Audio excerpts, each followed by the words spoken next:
थोड़े से थिन है। चलिए अब थोड़ा सा कुछ ऐसे स्टॉक्स पे आते हैं जिस पे हमने डिसाइसिवली सुबह एक कॉल ली थी। हम काफ़ी समय से वेदांता पे शॉर्ट भी हैं और आज सुबह खुलते हुए भी बात ये हुई थी कि प्रेशर जो है कैपिटलाइज करेगा। अनुज, सुबह हमारी एक बहुत अच्छे डेडिकेटेड डिस्कशन हुआ था इस पे। उस वक्त ट्रेजेक्ट्री थी करीब 217-16 की, नाउ इट्स 209। हम बात कर ही रहे थे, अब लग रहा है अनुज वो 202 का जोन जो है वो जून 2022 का, वो भी अनदर थ्रेट लग रहा है आपको? फिर वो बच जाए बड़ी बात होगी। मतलब मेरे ख्याल से अगर आप इसके अब चार्ट्स देखें, अब अगर आप इसका वीकली चार्ट देखेंगे तो वीकली चार्ट में इसने काफ़ी क्रूशल लेवल्स ब्रेक किए हैं और 200 वीक मूविंग एवरेज भी इसने ब्रेक किया है। और मेरे ख्याल से अब यहाँ से वो लेवल तो इनफैक्ट आई थिंक वो लेवल तो हमने जो जून 2022 वाला लेवल है वो तो आई थिंक हमने ब्रीच कर दिया है वीरू, उसके नीचे हम चले गए हैं शायद। अब I think next level to watch सीधा होगा यहाँ से आगे डबल डिजिट में। ये इसमें इस तरीके का ब्रेकडाउन है जिस तरीके का इसने, इनफैक्ट अब आप इसका अगर मंथली चार्ट देखें तो अभी 200 मंथ मूविंग एवरेज पर आ गया। Forget about 200 week moving average, अभी 200 मंथ मूविंग एवरेज इसका करीब करीब 189-190 पर प्लेस्ड है, जो मैं देख पा रहा हूँ इसका। तो वीकनेस तो काफ़ी है इसमें वीरू, और क्लियरली ये फिर से आपको एक चीज़ क्लियर कर रहा है कि प्राइस एक्शन बहुत कुछ कहता है। प्राइस एक्शन पहले से कुछ कह रहा था जब मेटल स्टॉक्स 52 वीक हाई पर थे और ये बेचारा इकलौता 52 वीक लो पर था। ONGC 52 वीक हाई पर था, ये 52 वीक लो पर था। तो कोई साइन नहीं है, ये फॉलिंग नाइफ है और इसमें फॉलिंग नाइफ को पकड़ने में ना हाथ कटेगा ही और कुछ नहीं होगा। तो इसके लिए मेरे ख्याल से अभी इससे कोसों दूर रहें तभी बेटर है।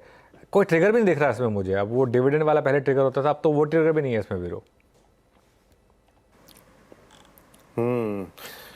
वाकई। और मानस, आपको लग रहा है जैसे कि अनुज टिप्पणी कर रहे थे कि it's a fall in life, अब तक तो इसका बिहेवियर वैसे ही रहा है। ये 204 जुलाई 2022 का मंथली कैंडल का लो है। मैंने अभी इनफैक्ट अपने चार्ट को कैश में कन्वर्ट कर लिया है। वो भी आपको अंडर द थ्रेट लग रहा है? और अभी अगर आपके पास शॉर्ट है तो क्या करें, कहाँ तक के लिए ओपन करें? और नेक्स्ट मंथ की कोई पुट ऑप्शन अभी भी आपको रीजनेबली प्राइस लग रही हो तो? बिल्कुल, देखिए मॉर्निंग में भी मैंने मेंशन किया था कि वो जो पिछले हाईज पिछले लोज है स्टॉक्स को टेस्ट कर सकता है और पैटर्न वीक है, इसलिए आप उम्मीद कर सकते हैं उसको ब्रेक करके 190 या 185 की तरफ जाने की कोशिश करेगा।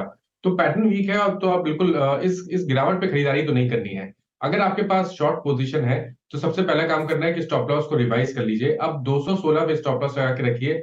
अगर 216 के ऊपर जाए तब आप अपनी शॉर्ट पोजीशन से निकलिए, अदरवाइज इस शॉर्ट पोजीशन में बने रहिए, क्योंकि अगर ये 203 204 के नीचे गया तो कम से कम आपको 25-30 रुपए का डाउन साइड तो जरूर देखने को मिल सकता है।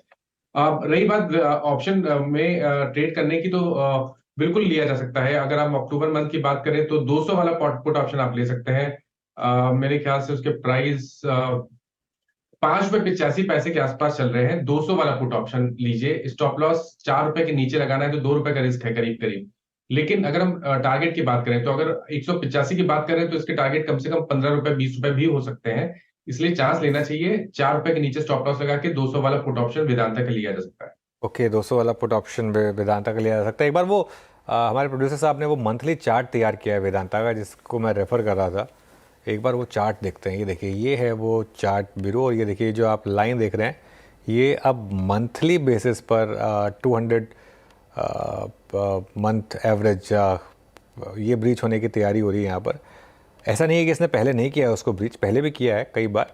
और उसके बाद ये एक ट्रेडिंग प्ले है प्योर। इसमें मोमेंटम अगर आपको खेलने को मिलेगा दोनों साइड मिलेगा, और इस समय खैर मोमेंटम डाउन साइड पर है, तो इसके लिए यहाँ पर डाउन साइड के मूव्स आ रहे हैं।